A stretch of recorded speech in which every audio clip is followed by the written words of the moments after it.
Medical equipment in Suffolk County for more than 4 decades. All right, Fox 5's Jodi Goldberg gives us a behind-the-scenes look at American Diagnostic Corporation's Hauppauge factory, which builds everything from stethoscopes to thermometers. Inside this 45,000 square foot factory, precision meets purpose.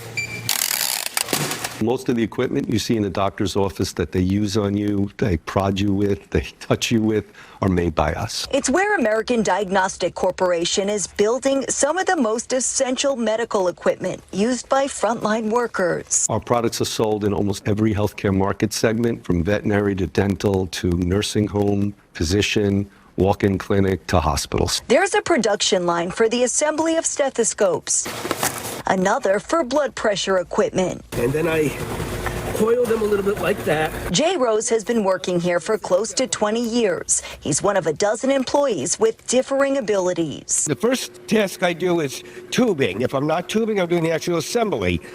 If I'm not doing the actual assembly, then I'm either bagging or packing out. A number of our quality control machines have a red light, green light system so that they can be taught more easily how to differentiate a pass or a fail. But before these life-saving instruments leave for distribution, they go through rigorous testing.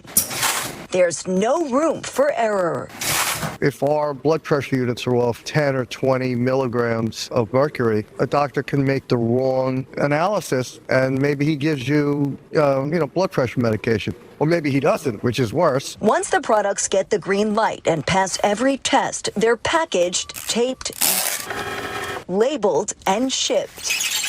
Each month, nearly 1 million pieces of medical equipment are shipped from this factory, reaching all 50 states and 60 countries from around the world. They are often considered the symbols of the industry. From Long Island to across the world, using their hands to lend a hand. When you really like something, it doesn't really feel like work. In Hauppauge, Jodi Goldberg, Fox 5 News. Pretty impressive.